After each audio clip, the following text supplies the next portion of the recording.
Hello, everyone. Welcome back to the English Globe. We're so glad to have you with us today. If you're new to our podcast, thank you for tuning in. My name is Adam, and I'm here with my co-host, Julia. Hi, everyone. It's great to be here as always. We're so excited to dive into today's topic, and I think this one is going to be really special. We're going to talk about something that every English learner dreams of achieving: fluency in English. That's right, Julia. Fluency is often the goal for many people who are learning English. But what does fluency actually mean? And how can we get there faster? Well, that's exactly what we're going to explore today. Yes, fluency in English is not just about knowing a lot of words or being able to speak quickly. It's about being able to communicate smoothly and confidently in everyday situations. And the secret is that fluency is much more than what most people think it is. So we're going to reveal a key element of fluency that many learners miss out on. Exactly.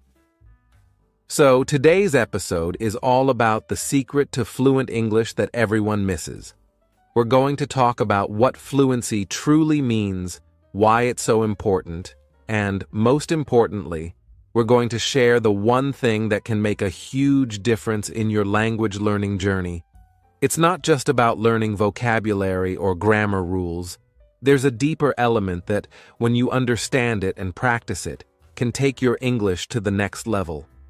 Right. This element is often overlooked by many learners, but it's something we believe makes a huge impact. And we're going to break it down for you in a simple and clear way. You'll also hear about how this secret ingredient is something you can start working on right now. So no matter where you are in your learning process, this episode is for you. Before we dive in, let's talk a little bit about why fluency is so important. Fluency helps you feel more confident when speaking or writing in English. It opens doors to new opportunities, whether it's for travel, work, or just making new friends from all over the world. When you're fluent, you can express yourself clearly and understand others better, which makes communication much easier and more enjoyable. Exactly. Fluency is not just about speaking fast, it's about speaking naturally. The goal is to be able to use English in your day-to-day life without constantly thinking about grammar or searching for the right word. It's when speaking feels like second nature, and you can focus on the message, not on the mechanics of the language. And here's something interesting. Fluency doesn't happen overnight. It's a journey that takes time and practice, but there's something that can accelerate that journey. That's what we're going to talk about today. We'll give you practical advice, real-world examples, and tips that you can apply right away. Throughout this episode, we'll break down the steps, share some stories, and answer common questions. We'll show you how to get past the roadblocks that can slow you down. And by the end of this episode, we want you to feel inspired and ready to take action. Because once you understand this secret, you'll have a clearer path to fluent English. So get comfortable, grab a notebook if you like to take notes, and let's dive into the secret to fluent English that everyone misses. It's time to unlock your potential and learn how to speak English with confidence. Let's get started. All right. Now that we've introduced the topic, let's start by diving into what fluency actually means. Now, many learners might think that fluency in English is just about knowing a lot of words or being able to speak quickly. While it's true that vocabulary is important, fluency goes far beyond that simple definition. Fluency is not just about speaking fast or knowing many words. It's about being able to use the language naturally and comfortably in real-life situations. It's the ability to express your thoughts clearly and confidently, without constantly stopping to search for words or worrying about grammar. Exactly, Adam. And the reason people get confused is because we often associate fluency with speaking only. But true fluency includes much more than just speaking. It includes speaking, listening, reading, and writing skills, all working together in harmony.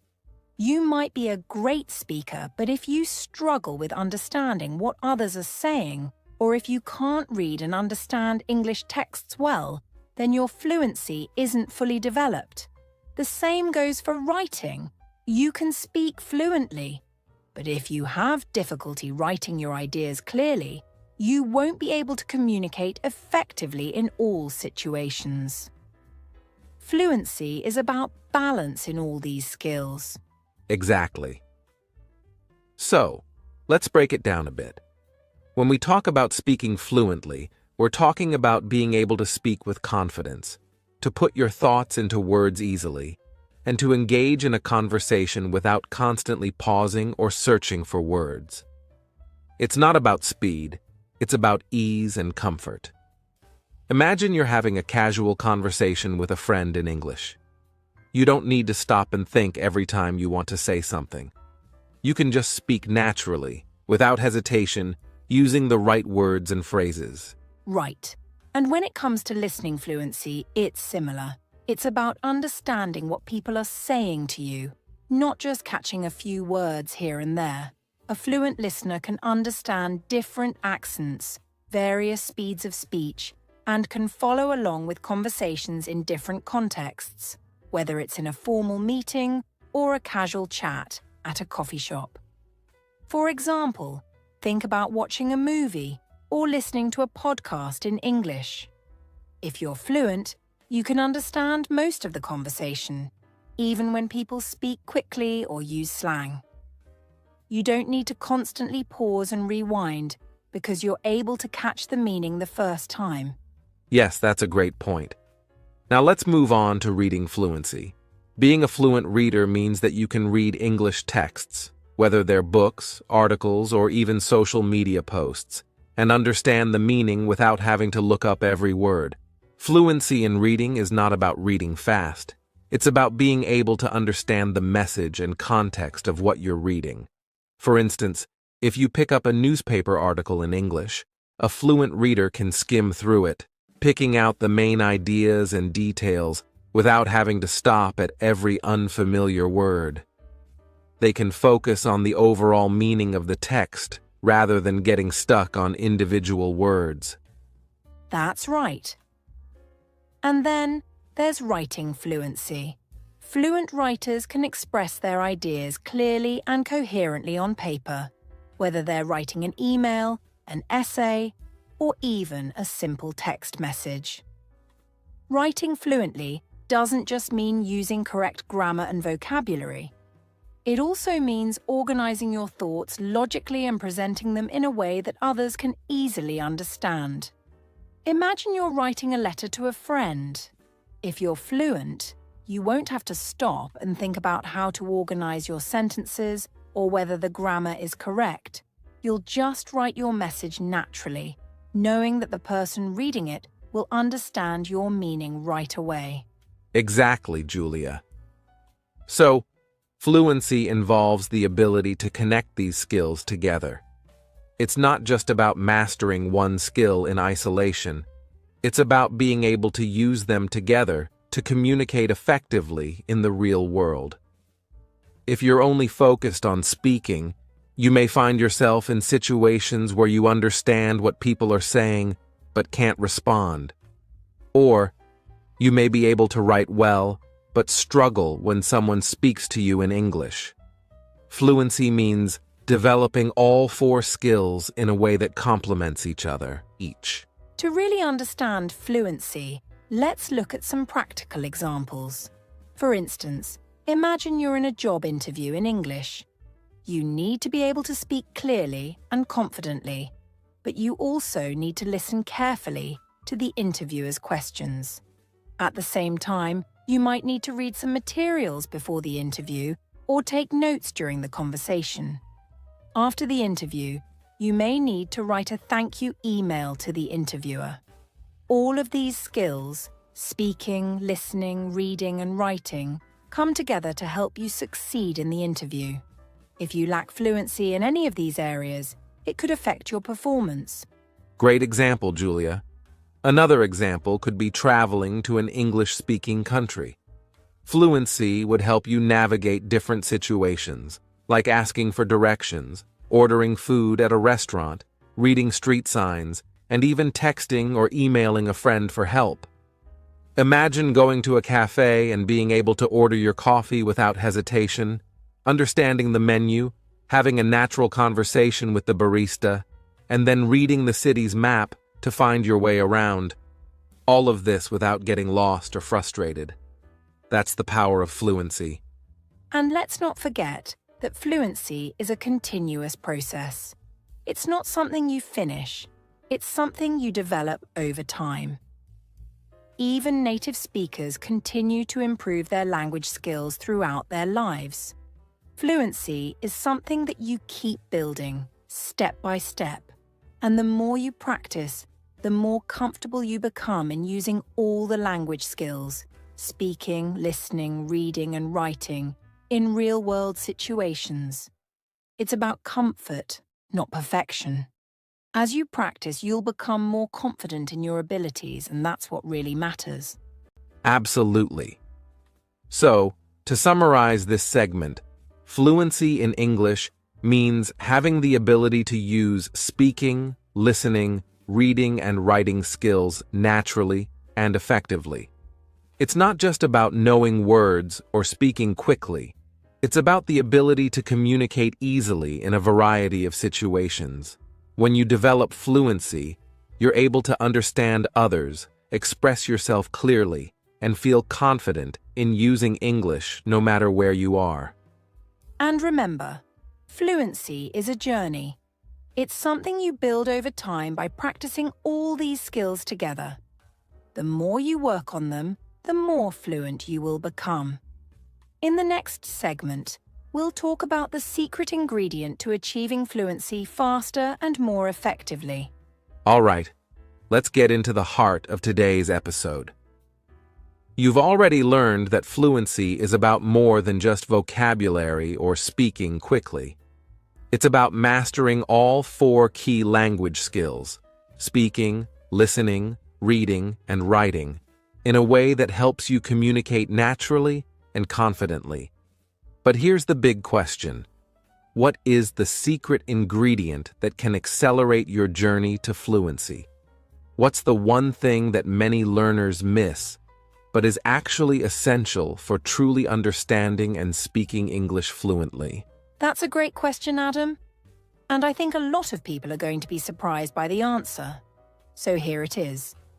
The secret ingredient for fluency is context. Context is everything when it comes to learning English. It's the key that unlocks your ability to understand, use, and retain the language in real-life situations. In simple terms, it's about understanding how and why we use certain words, phrases, and grammar in different situations.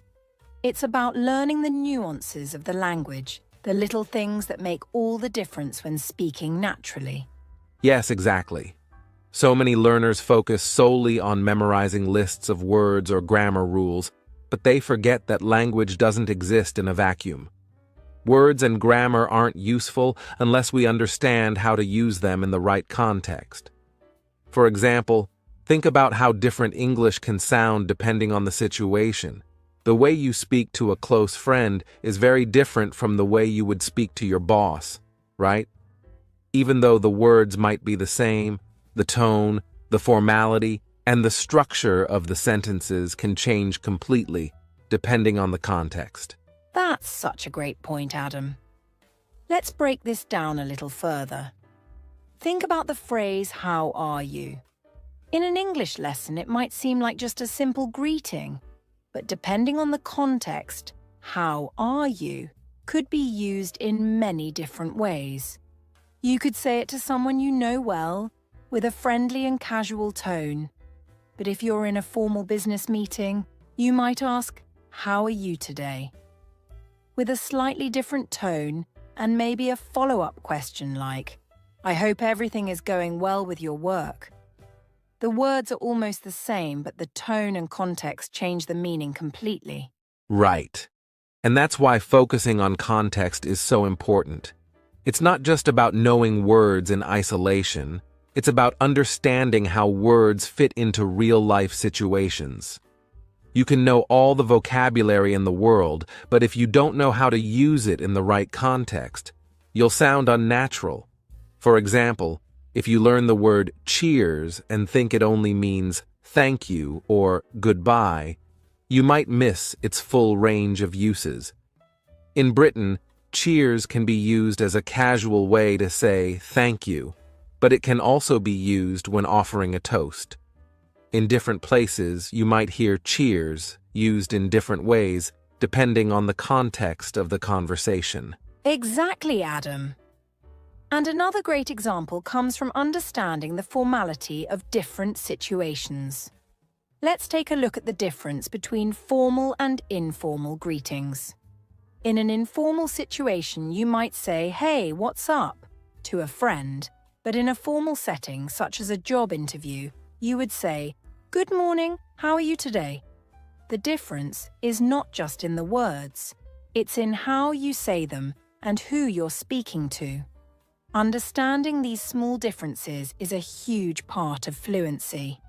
If you can't adjust to the context, you'll miss the mark, and your language will sound awkward or out of place. That's right. And one of the most important aspects of context is understanding culture. Language is deeply connected to culture, and the way people speak in English-speaking countries is shaped by cultural norms and values. For instance, in the US, people tend to be very direct in their communication, whereas in the UK, people are often more indirect and polite. If you don't understand these cultural differences, you might misunderstand the meaning behind certain phrases or come across as rude without intending to. For example, in the US, if you say "I'll get back to you later," it's generally understood to mean "I'll follow up with you soon." But in the UK, it might be taken as "I'm not really interested in following up with you." These cultural subtleties can change the entire meaning of a sentence. Great example. And you might be thinking, how do I learn all of this context? How do I know when to use certain words or phrases? Well, the key is to immerse yourself in real English conversations as much as possible. Listening to native speakers in different settings, whether it's through movies, TV shows, podcasts, or even just chatting with people in English, helps you pick up on these cultural nuances and learn how context shapes communication. Absolutely. Immersing yourself in authentic English conversations is one of the best ways to understand context. And it doesn't just stop with speaking and listening. When you read books, articles, or blogs, you're also learning about how different contexts shape language. For example, a novel might have characters who speak very casually and use slang, while a formal academic article will use more technical language and formal structures. As you expose yourself to different types of content, you'll start to recognize patterns in how language is used in different contexts. Yes. And one of the best ways to practice understanding context is to put yourself in real-world situations where you have to use English. It's one thing to study English in the classroom, but it's another thing to use it in daily life. So, think about joining an English-speaking club or group, participating in language exchanges, or even just starting casual conversations with native speakers. When you use English in context, whether you're ordering food at a restaurant, making small talk with a colleague, or even asking for directions, you'll start to see how the language works in those situations. And the more you practice, the more natural it will feel. And don't be afraid to make mistakes. Context is something you learn by doing. It's okay if you say something that sounds a little strange. It's all part of the learning process. The more you practice, the more comfortable and confident you'll become with switching between different contexts and adjusting your language accordingly. And Adam, one thing I love about context is that it makes language learning so much more practical. When you focus on context, you're not just learning words, you're learning how to use the language in real, everyday situations. You're preparing yourself for real-life conversations, and that's what makes fluency so achievable. Exactly. So let's recap. The secret ingredient for fluency is context. Understanding the context in which words and phrases are used is what helps you sound natural and fluent in English. It's not just about knowing a list of vocabulary. It's about knowing when and how to use those words in different situations. The more you immerse yourself in English, practice real conversations, and pay attention to the cultural and situational factors, the more fluent you'll become. And remember, fluency is not just about perfect grammar or memorizing words. It's about the flow of conversation, the ability to adapt to different situations, and the confidence to communicate in real-world contexts. So, the next time you find yourself in a conversation or listening to English, pay attention to the context, what's being said, how it's being said, and why. This will take your fluency to the next level. Absolutely, Julia. And I'm excited because in our next segment, we'll talk about some specific ways to practice and improve your understanding of context, as well as some tips for applying this secret ingredient to your language learning routine. All right, we've covered the importance of context and how it's the secret ingredient that makes a world of difference when it comes to fluency. Now let's dive into some real-life scenarios where this concept plays a huge role.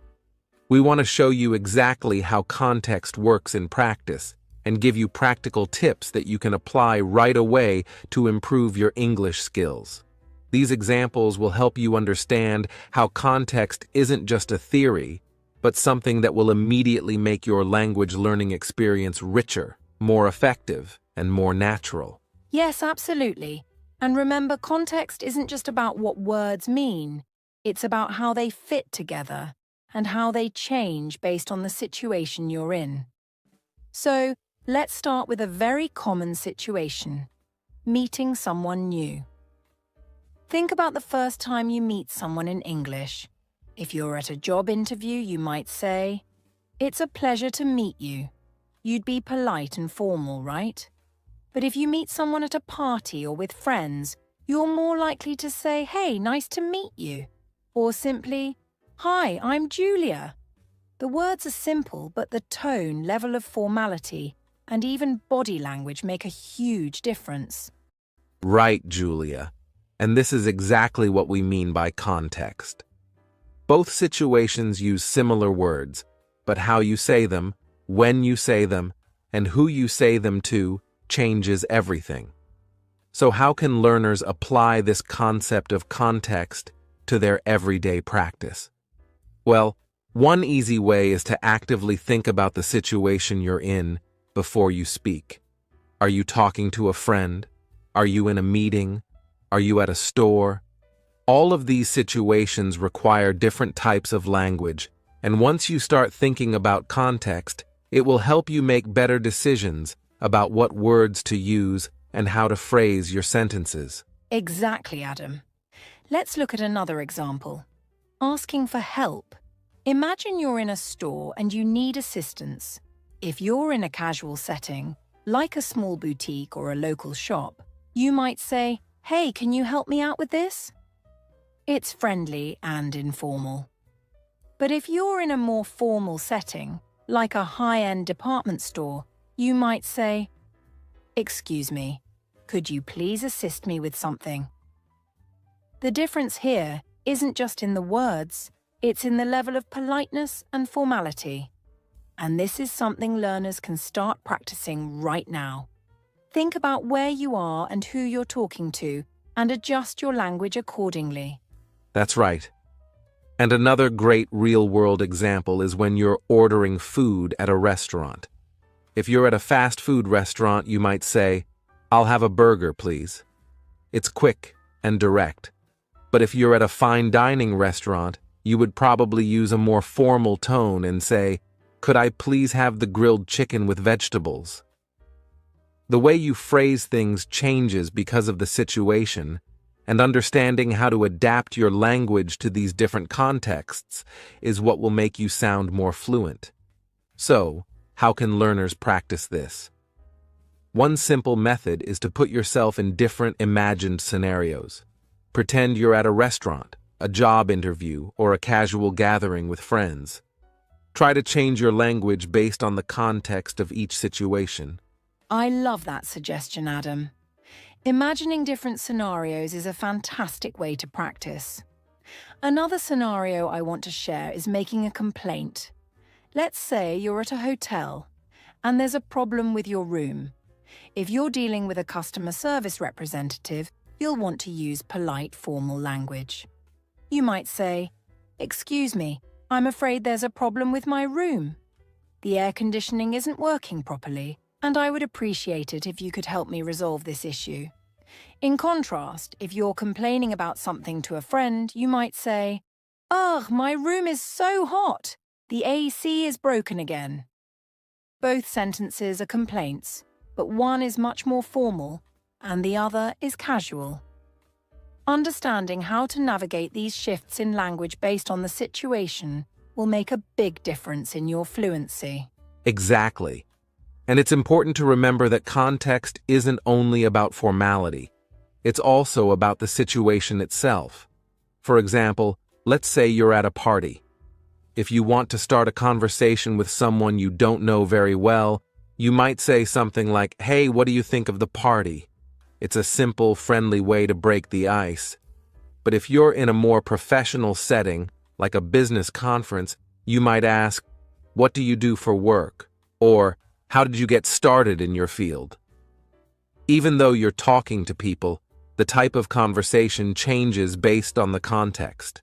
This is another way you can practice context in real life, by paying attention to the type of conversation you're having and adapting your language to fit. That's such a great point, Adam. And one thing that's key here is that context is learned through experience. The more you put yourself in different situations, whether it's through conversations, watching TV shows, or reading about different cultural practices, the better you'll get at adapting your language. So, let's give our listeners a few practical tips they can start using right away to practice this idea of context. First, one of the easiest ways to get better at understanding context is to listen actively.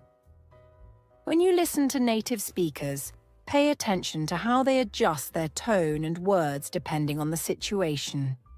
You can even watch TV shows or movies and take notes on how characters change their language in different settings. Great idea. Another tip is to practice role-playing scenarios with a friend, a teacher, or even by yourself. For example, pretend you're ordering coffee at a cafe, or imagine you're introducing yourself at a job interview. Try to adjust your language based on the situation.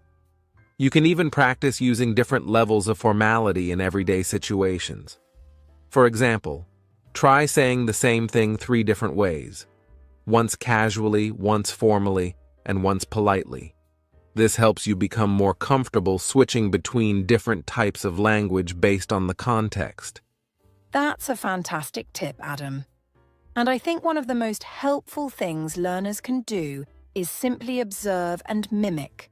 Watch how native speakers interact with each other, whether it's in movies, YouTube videos, or in real life, and try to mimic the way they adapt their language to the situation.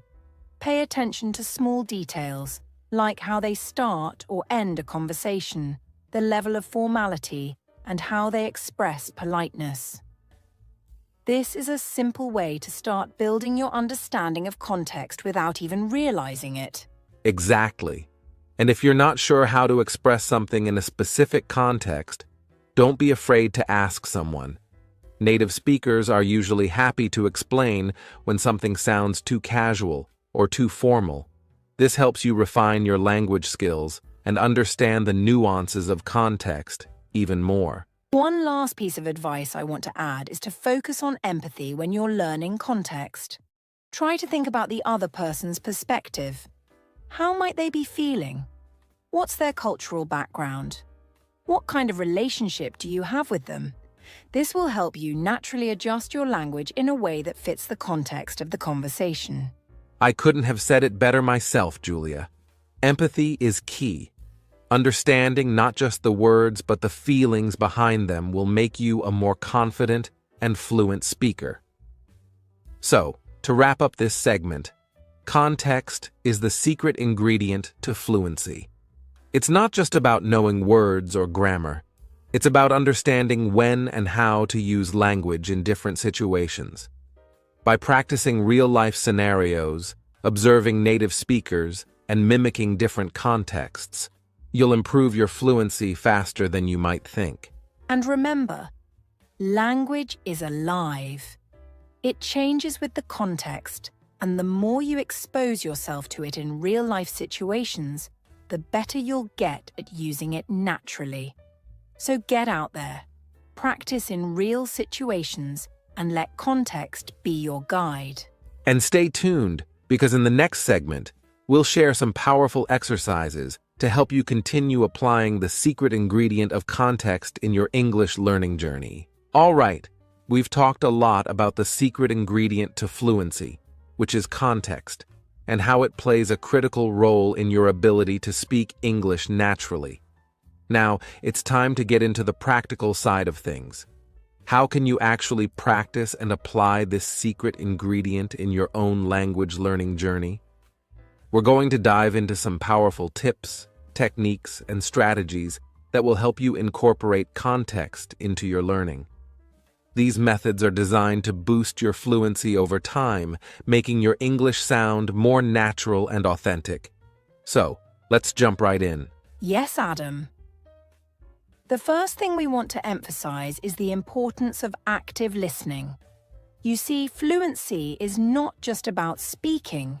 It's equally about listening and understanding how native speakers use language in different situations. The more you listen actively, the better you'll understand how context influences language use. So, how can you practice this? One great strategy is to listen to podcasts, TV shows, movies, or YouTube videos in English, especially content that features real, everyday conversations. The key here is to pay attention to the context in which the language is used. For example, listen to how people talk to their friends, how they talk in professional settings, or how they speak in formal situations. Pay attention to things like tone, word choice, and how formal or informal the conversation is. Ask yourself, what makes this conversation sound natural in this context? How does the language change when the setting changes? That's right, Julia. And to take it a step further, you can start mimicking what you hear. This technique is called shadowing. Shadowing is when you repeat what a speaker says, trying to match their tone, pace, and intonation. The key is to focus not just on the words, but also on how the words are said. For example, if you're watching a TV show and hear someone say, "Could you please pass the salt?" in a polite, formal way, you should repeat that exact sentence, but pay attention to how the speaker uses intonation. Do they stress certain words? Do they speak slowly or quickly? By mimicking this speech pattern, you're practicing how to use English more naturally in the right context. And the best part is, this doesn't just apply to TV shows or movies. You can do it with any type of listening material, whether it's a TED Talk, a YouTube video, or even an audiobook. By shadowing, you'll be able to naturally absorb the language and begin using it just as fluently and contextually as the speakers you're listening to. I love that, Adam. Shadowing is such an effective way to improve not just your pronunciation, but also your understanding of context. Now, let's talk about another powerful strategy: role-playing different scenarios. As we discussed earlier, context is all about how the situation influences the language you use. And one of the best ways to practice adapting to different contexts is by acting out various real-life situations. You can create role-play exercises for yourself or with a study partner. For example, practice introducing yourself at a job interview, ordering food at a restaurant, or making small talk at a party. The idea is to simulate real-life situations where you'll need to adjust your language based on the context. This can help you internalize the different ways you need to speak in different settings.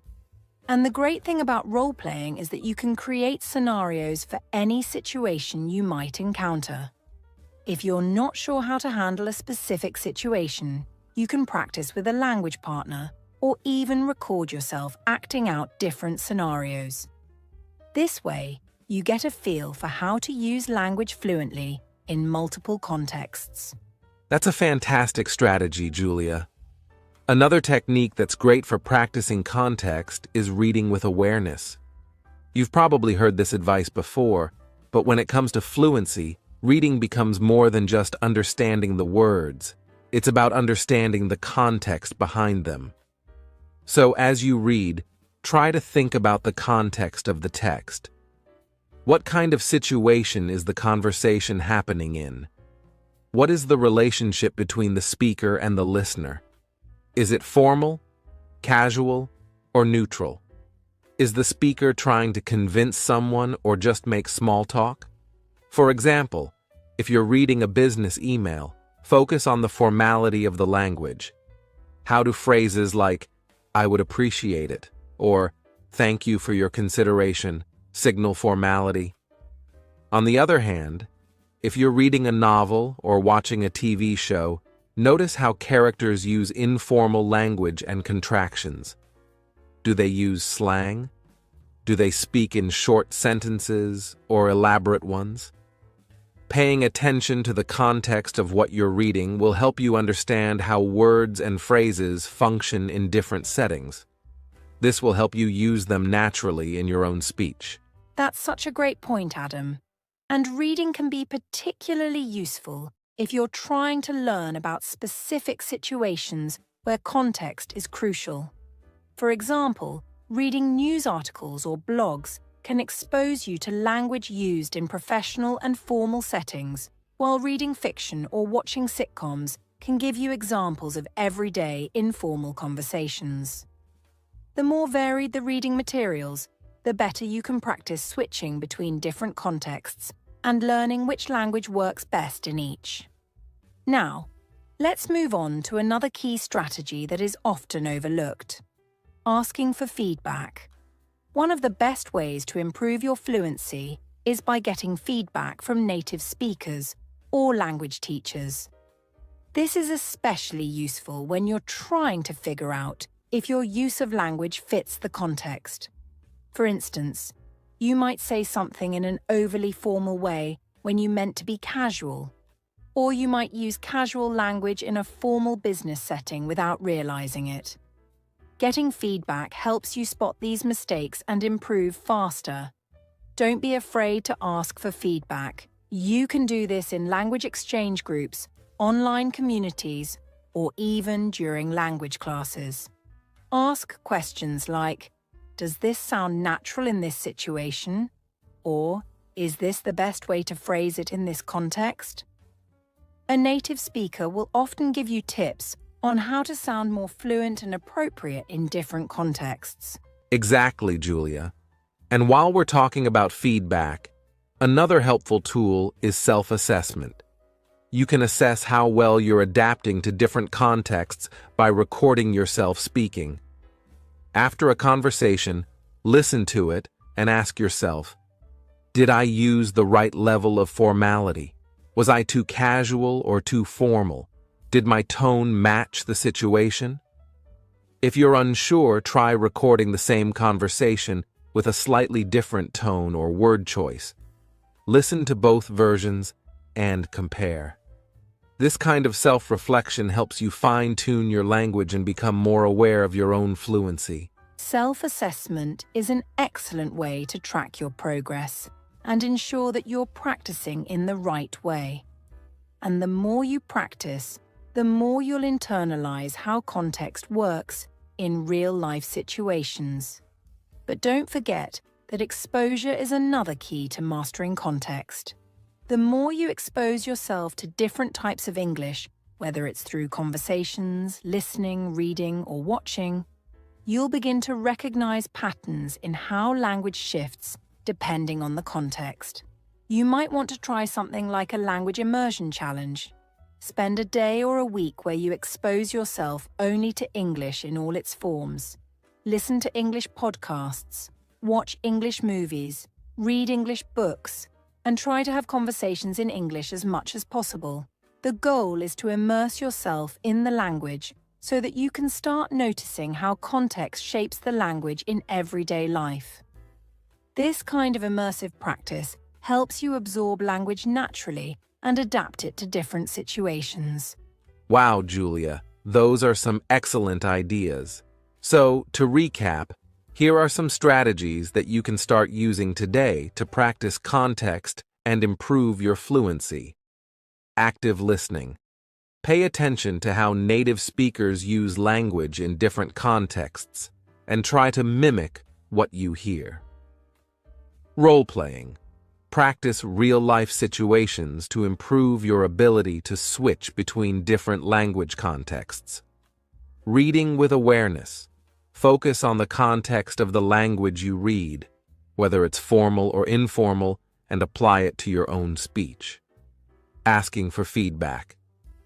Don't be afraid to get feedback from native speakers or teachers about your use of language in different situations. Self-assessment. Record yourself speaking and assess how well you're using language in the right context. Exposure. Immerse yourself in the language as much as possible, whether through media or conversation, to naturally absorb contextual language. And remember, fluency doesn't come overnight. But with consistent practice, patience, and exposure to different contexts, you'll improve over time.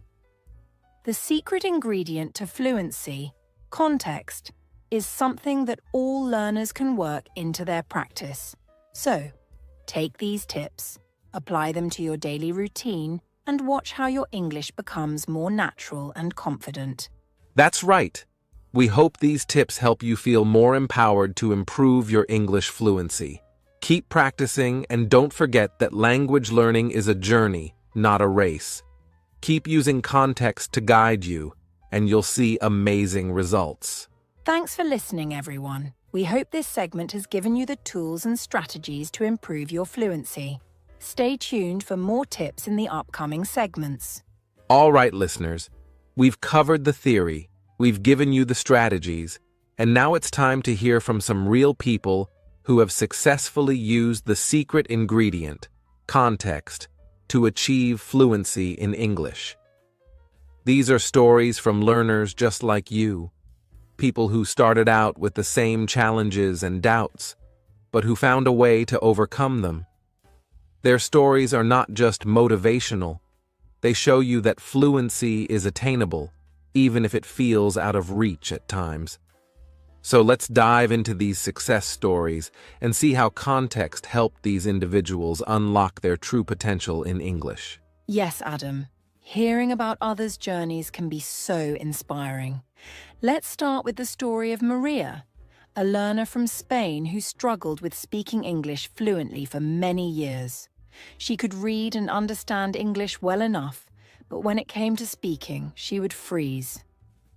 Maria had been studying English for over 10 years in school, but she never really felt like she was making progress. What she realized was that she had focused too much on memorizing vocabulary and grammar rules, but not enough on the context in which English is used. So Maria decided to make a shift. She started listening to English podcasts that featured conversations between native speakers, talk shows, interviews, casual chats. She paid attention to the tone, the pace of speech, and most importantly, how the speakers adapted their language to the situation. For example, on a talk show, a host might use more formal language when speaking to a celebrity guest, but when the guest was a close friend, the language became much more relaxed and colloquial. Maria began mimicking these conversations, paying close attention to how the words were used in each context. Slowly, she started to realize that understanding context was the missing piece to her fluency puzzle. After a few months of practicing with this new approach, Maria noticed that she felt much more comfortable speaking. She could adjust her language depending on whether she was talking to a friend, a colleague, or a boss. She had found her fluency through understanding the context of each situation and adapting her language accordingly. Maria's story is proof that once you understand the importance of context, your speaking abilities can improve dramatically. I love that story, Julia. Maria's experience really highlights how focusing on context can bridge the gap between passive understanding and active speaking. Now let's talk about another success story that might resonate with many of you. John, a learner from Brazil who was determined to improve his English to get a better job. John had always been an excellent student in English classes, but he found that his language skills didn't help him much in real-world situations. He knew how to talk about grammar rules and academic subjects, but he couldn't easily communicate in the workplace or during social interactions. One day, John realized that the problem was not his vocabulary or grammar. It was his lack of practice in real-world contexts. He started watching business-related YouTube videos, paying attention to how professionals in his field use language in presentations and meetings. He noticed that when giving a presentation, speakers used more formal, structured language, but in a brainstorming session with colleagues, they were much more relaxed, using a lot of informal phrases, idioms, and slang. This sparked an idea for John. What if he could practice speaking in these different business contexts to feel more comfortable in those situations? So, John began practicing role-playing exercises. He would practice giving presentations in English, using the kind of formal language he saw in professional videos. Then, he would practice more casual conversations with his friends, using less formal expressions and even learning a few common idioms. By doing this, John was able to develop the skill to switch between different registers of language, whether formal or informal, depending on the context of the conversation. Fast forward 6 months, and John had applied for a new job in an international company. During his interview, he was able to confidently switch between formal language when discussing his qualifications and more casual conversational language when talking about his interests and hobbies. He landed the job, and he attributes much of his success to understanding how to use context in language learning. John's story proves that with the right focus on real-world language use, it's possible to reach fluency, even if you're not a beginner anymore. That's an incredible transformation, Adam.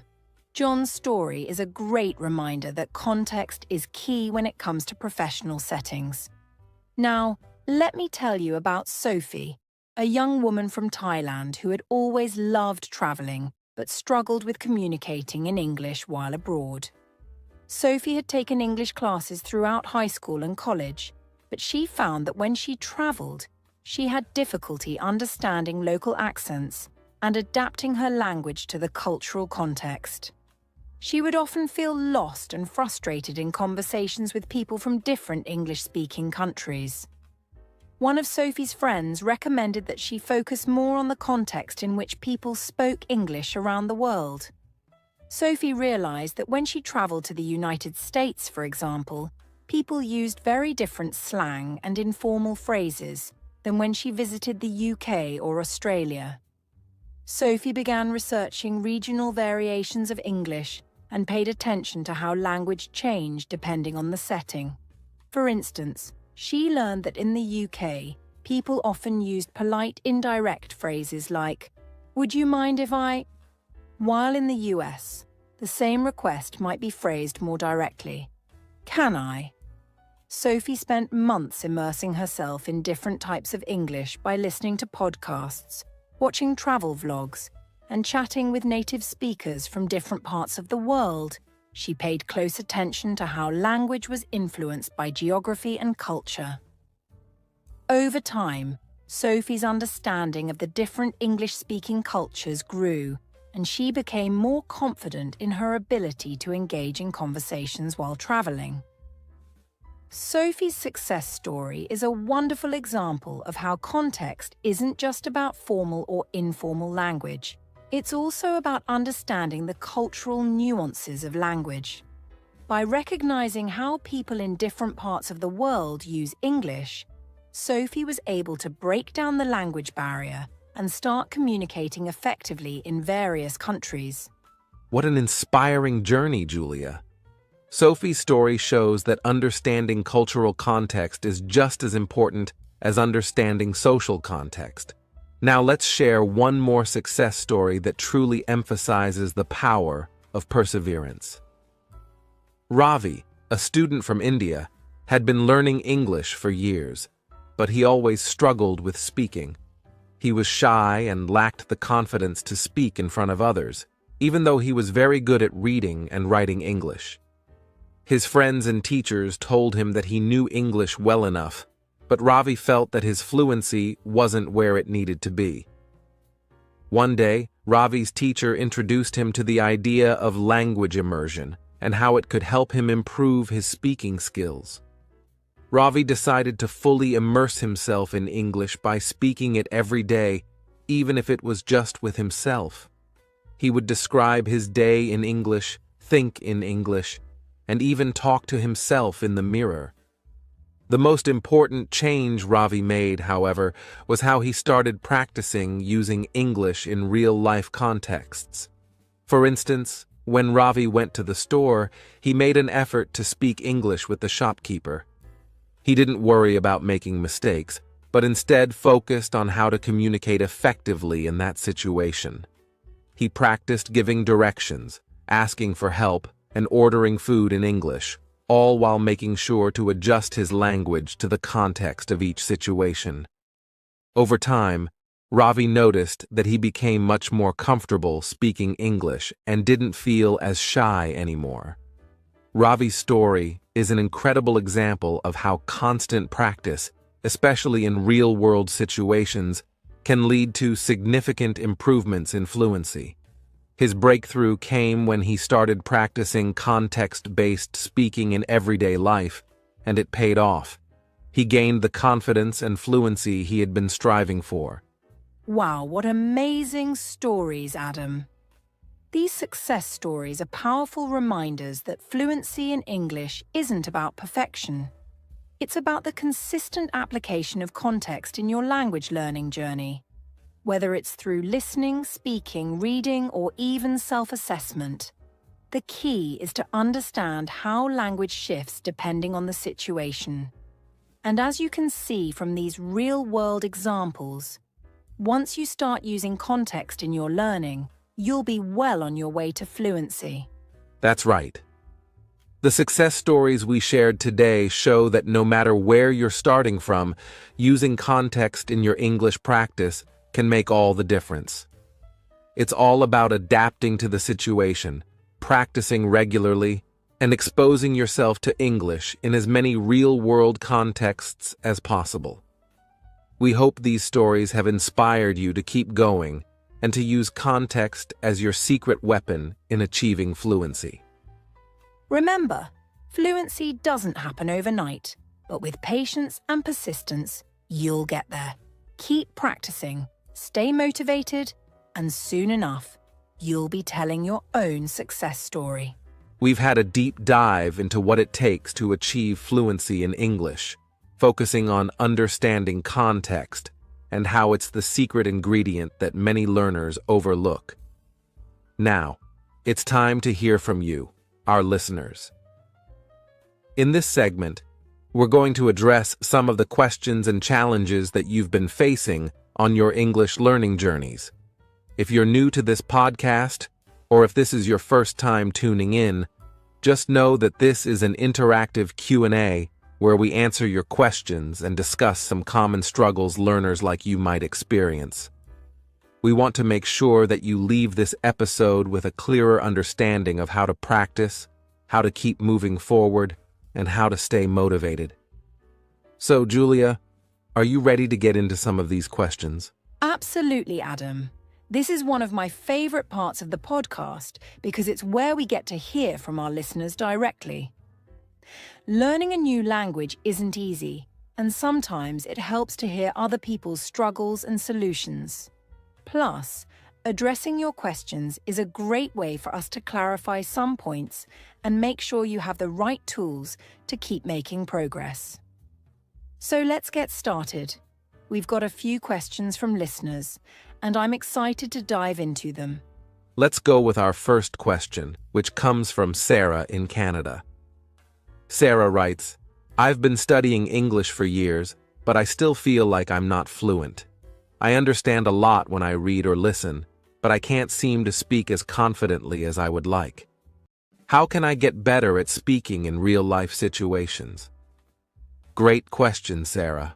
I'm sure many of our listeners can relate to feeling like they understand English, but struggle to speak it fluently. Julia, what do you think? That's such a common experience, Sarah. A lot of learners feel that way. They can read and understand, but when it comes to speaking, they freeze or struggle to find the right words.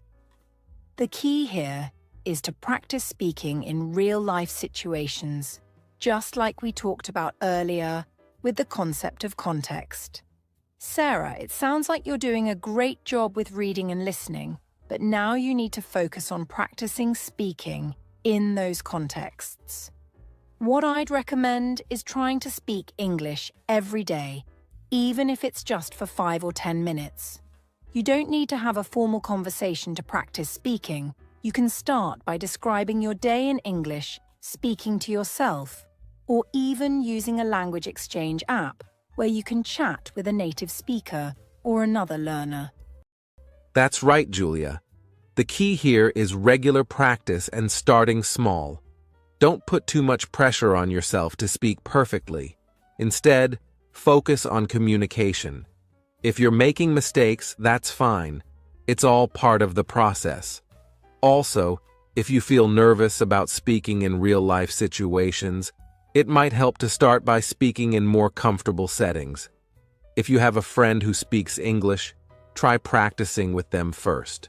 Or if you don't know anyone to practice with, try speaking in front of a mirror. The more you practice speaking in a relaxed environment, the more confident you'll become when you're in a real conversation. Exactly. One other tip is to learn some key phrases that you can use in various situations. For example, if you're at a coffee shop, learn how to order coffee in English. Or if you're meeting someone for the first time, practice introducing yourself in different ways. The more phrases you know and feel comfortable with, the easier it will be to have a conversation in those contexts. Over time, it'll get easier to expand those conversations as you practice more. Great advice. Sarah, I hope that helps. Remember, confidence comes with practice. The more you speak, the more fluent you'll become. Keep it up, and don't be too hard on yourself. Now let's move on to the next question. Our next question comes from Ali, who writes, "I've been listening to a lot of podcasts and watching English TV shows to improve my listening skills, but I still find it hard to understand native speakers, especially when they speak fast. What can I do to improve my listening?" That's a great question, Ali, and I'm sure many of you can relate. Listening to native speakers, especially when they speak quickly, can be a challenge. Adam, any tips for Ali? Absolutely, Julia. First of all, Ali, it's amazing that you're listening to podcasts and watching English shows. That's exactly what you need to be doing. The problem you're facing is something that many learners go through, so you're not alone. The key to improving your listening skills, especially when dealing with fast speech, is to practice listening actively. Instead of just passively listening to podcasts or shows, try to repeat what you hear. Listen to a short clip, and then pause it. Try to repeat exactly what the speaker said, paying attention to their tone, rhythm, and pronunciation. This practice will train your ear to better understand natural speech patterns and also help you get used to the pace at which native speakers talk. I completely agree with you, Adam. Another method is to use subtitles. You can start by watching a show or listening to a podcast with English subtitles to match the spoken words with the text. This will help you make connections between the sounds and the spelling of words. Eventually, you can try watching or listening without subtitles to challenge yourself. And remember, it's perfectly fine to rewind and listen to the same part multiple times. It's not about understanding everything at once. It's about improving bit by bit. Another great tip, Julia. And let's not forget about the importance of context here as well. If you're listening to a podcast or watching a show, try to pay attention to the situation and what's being discussed. Are they talking about something serious? Is it a casual conversation? Understanding the context will help you predict what kind of words or expressions might come next, making it easier to follow along even if the speaker is talking quickly. Definitely. Predicting what comes next is a fantastic listening strategy. Ali, I hope these tips help. Just remember, listening is a skill that takes time to develop, but the more you practice, the better you'll get at it. Don't give up. And here's a quick tip for everyone listening. Try to immerse yourself in English as much as possible, especially through activities you enjoy. If you like cooking, for example, try watching cooking tutorials in English. If you love sports, listen to sports commentary or watch matches with English commentary. The more you surround yourself with English in fun, interesting ways, the better your listening will become. Great advice, Adam.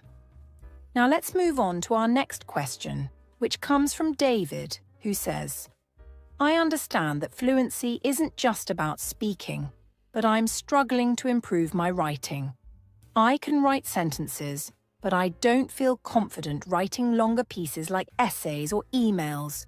What can I do to improve my writing skills?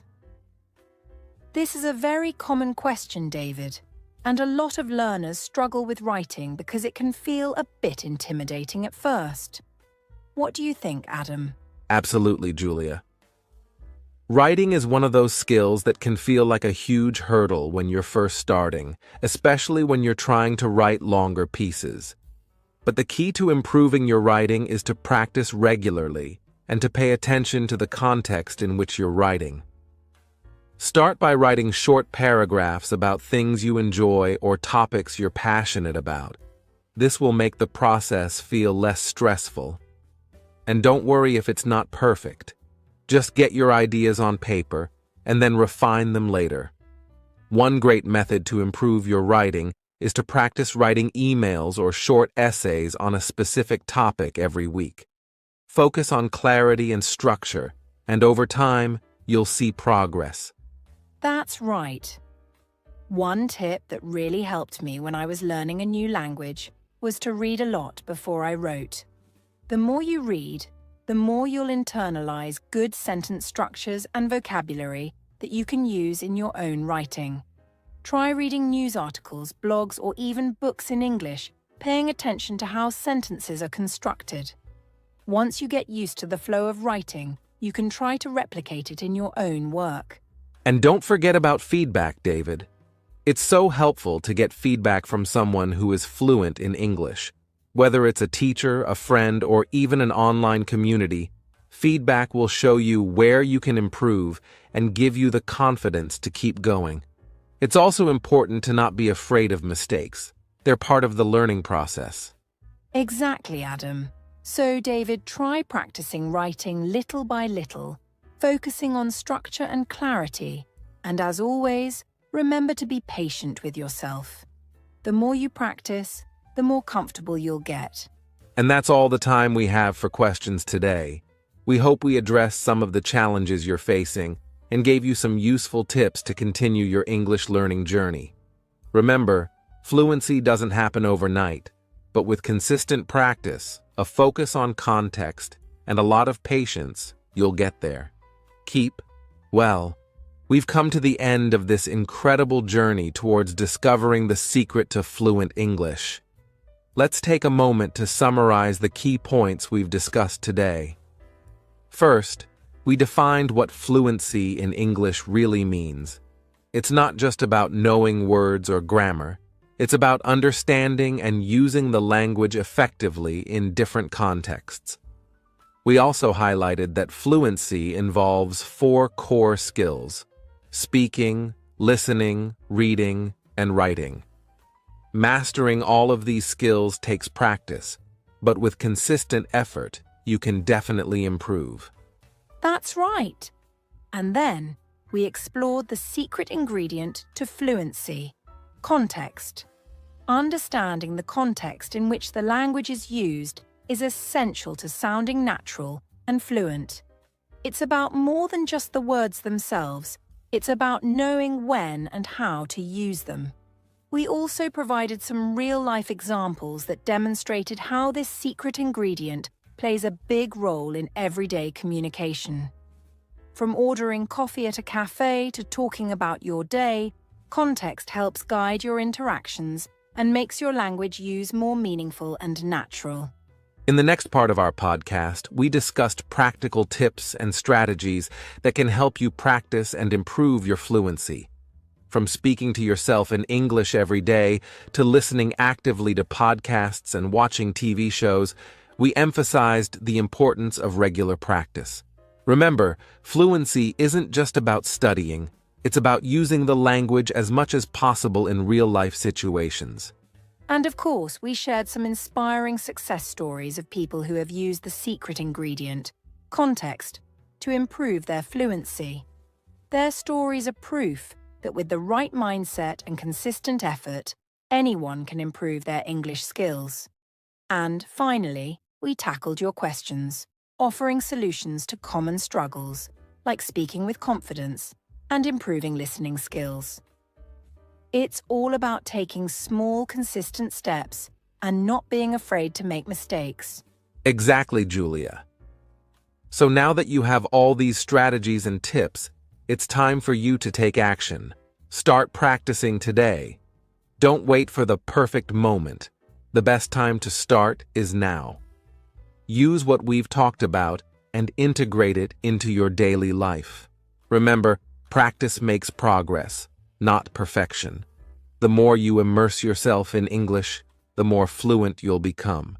We believe in you, and we're excited to see your progress. Keep using the strategies we've discussed, and don't forget to be patient with yourself. English fluency takes time, but it's totally achievable if you stay committed. So go ahead, start practicing today, and take your language skills to the next level. Thank you so much for joining us on today's episode of The English Globe. We hope this podcast has given you the motivation and tools to improve your English fluency. If you've enjoyed this episode, don't forget to share it with your friends, family, and anyone else who might benefit from learning English. It's always helpful to spread the knowledge. And if you haven't already, make sure to follow The English Globe on all our platforms for more content.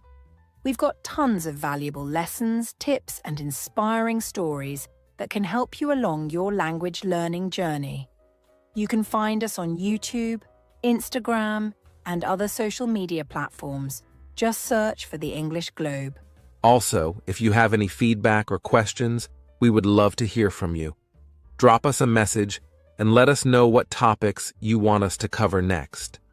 If you're struggling with any specific areas of English, feel free to ask, and we'll be sure to include some advice in future episodes.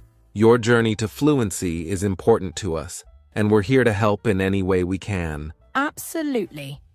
And if you haven't already, make sure to check out our other episodes. There's so much more to learn, and we're excited to continue this journey with you. So, until next time, keep practicing, keep improving, and we'll see you in the next episode of The English Globe. Take care, everyone, and happy learning.